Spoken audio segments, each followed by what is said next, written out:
اوله موضوع چې دا د پروپوزیشن په نامه باندې یادېږي. پروپوزیشن فکر کوم ټول سره بلد یاست. عادي په انګلیسي ژبه باندې پروپوزیشن څه ته وایي؟ پروپوزیشن څخه هدف دا دی چې دا یو جمله ده چې یا به صحیح معنا ولري او یا هم غلطه معنا ولري. پروپوزیشن دا یو جمله ده یا سټیټمنټ دی.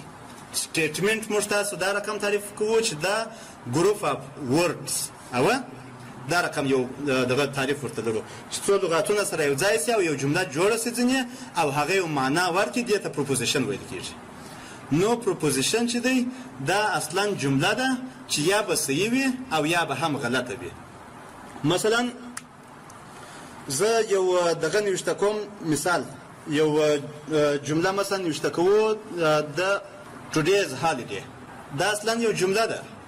او اوس دغه جمله که چیرې نن ورځ رښتیا هم رخصتي وه دا صحیح ده دا جمله، او که چیرې نن ورځ رخصتي نه وه بیا دا جمله غلطه ده. صحیح دی؟ نو پروپوزیشن چې دی دا صرف یو جمله ده چې یا صحیح وي او یا هم غلطه وي، دوی والیوي لري، یا به صحیح وي یا به هم غلطه وي. اوس که چیرې زه یو چا ته وایم چې ام سیټ ډاون، مثال کښېنه، دا ستاسو په فکر باندې دا پروپوزیشن وي که یا دا نه وي پروپوزیشن، دا امر دی. یا مثلا زه یو چا ته وایم چې مثال څه شي وظیفه اجرا کوي، څه شي وظیفه اجرا کوي، دا اصلا سوال دی، جمله نه ده چې یا صحیح وي یا غلطه وي. نو جمله چې ده عموما د لغاتو یو ګروپ دی دا پروپوزیشن چې هغه یا به صحیح وي او یا به هم غلطه وي. یا مثلا دا today is holiday، دا مثلا دا یو جمله، او یا مثلا بل جمله، مثال زما نوم احمد دی، دا جمله ده. اوس که زما نوم احمد وو دا جمله صحیح ده، او که زما نوم احمد نه وو دا جمله غلطه ده. صحیح دی؟ نو دې ته پروپوزیشن ویل کېږي. عموما په لاجیک کښې چې موږ تاسو پروپوزیشن نښاني کوو یا پروپوزیشن ته موږ تاسو یو نوم ورکوو، هغه یا د پی په نامه باندې مشخص کوو، یا د کیو په نامه باندې مشخص کوو، یا د آر په نامه باندې مشخص کوو. د هغه د ای څخه تر ځایه پورې چې هر توری وي یو توری موږ تاسو کولی شو چې پروپوزیشن ته نوم ورکړو. مثلا today is holiday، مثال دغه اوله جمله د دې پر ځای باندې په لاجیک کې موږ تاسو کولی شو چې پی نوشته کړو، پی. صحیح دی؟ مثلا my name is احمد، دغه دوهمه جمله، د دې دوهمې جملې دپاره زه کولی شم چې په دې ځای کې کیو ورکړم، دا یو نوم ما ورکوي جملې ته. صحیح دی؟ موږ کولی شو چې پروپوزیشن د انګلیسي په تور باندې وښیو، یا جملې د انګلیسي په تور باندې دا رقم وښیو چې یوې جملې ته مثلا ای نوم ورکړو، یوې جملې ته بی نوم ورکړو، یوې ته زید نوم ورکړو، بلې ته اس نوم ورکړو، دغسې مختلف نومان ورکوو. صحیح دی؟ دا پروپوزیشن شو. ورپسې پروپوزیشن چې دی عموما دوې والیوې لري یا دوه نتایج لري، یا به صحیح وي یا به غلط وي. که چیرې یوه جمله صحیح وي د هغې جملې دپاره موږ تاسې نوشته کوو چې دا جمله ترو ده، ټي ترو یا صحیح. او بل که چیرې یو جمله مثلا غلطه وي موږ کولی شو چې هغه ته نوشته کړو چې دا جمله فالس ده، او یا هم کولی شو چې د دغه ترو د فالس پر ځای باندې موږ یو او صفر ولیکو. یو د ترو معنا ورکوي او صفر چې دی د غلط معنا یا د فالس معنا ورکوي. صحیح؟ نو و دې ته پروپوزیشن ویل کېږي. او دغه مثلا نوټیشن دی چې سره هم کولی شو چې په اصطلاح باندې پروپوزیشن نوټ کو یا د ځان سره په اصطلاح باندې وساتو د ځان سره، او کمی والیو اخلي هغه یا به ترو وي یا به فالس وي.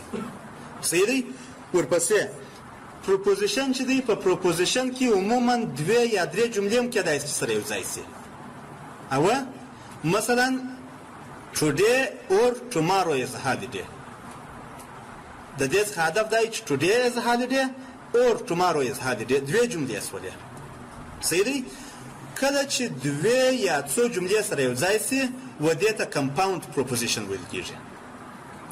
که چیرې دوه یا څو جملې سره یو ځای شولې د هغه ته کمپاوند پروپوزیشن ویل کېږي. کمپاوند پروپوزیشن مثلا I am taking lecture or engineer Sattar is taking lecture، اصلا دا دوه جملې شولې. او زه لکچر اخلم یا انجینر ستار لکچر اخلي دا اصلا دوه جملې دي اصلا دوه جملې دي دا معنی چې یعنی اولې جملې ته شاید زه ولیکم چې دا مساوي کېږي په پی باندې زه غواړم چې وښیم مثال او دوهمه جمله چې ده دوهمه جمله چې مثلا انجینر ستار از ټیکینګ لکچر دا شاید په کیو باندې وښیم یو نوم ورکوم اوس کله چې زه وایم چې I am taking lecture انجینر ستار is taking lecture په دغه منځ کې یو شي ته ضرورت شته یا به اور راولم یا به and راولم یا به negation راولم یا به مثلا if else راولم if then راولم یا به if and only if راولم دا رقم یو کنکشن ته ضرورت شته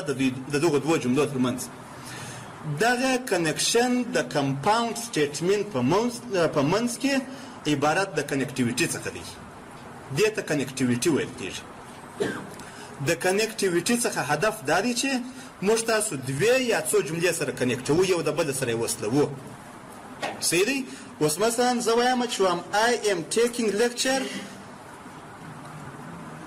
or دغه دا اور چې څو دا یو کنیکشن سو or انجینر ستار is taking lecture مثلا دغه دوهمه جمله صحیح دی موږ تاسو چې په لاجیک کې نوشته کوو غواړو چې دغه پی اور کیو دا مثلا موږ په لاجیک کې نوشته کوو کولای شو چې پی اور کیو ساده د دې پر ځای باندې چې هغه مکملې جملې چې دوې لیکل کېږي ساده دا رقم ولیکم چې پی اور کیو اوس د دې په منځ کې دغه شی چې دی دا د وی علامه چې ده دا یو کنیکټیو دی نو کنیکټیوز هغه سمبولونه دي چې دوه یا څو جملې په خپل منځ کې سره کنیکټوي یا زموږ تاسو په اصطلاح باندې سره وصلوي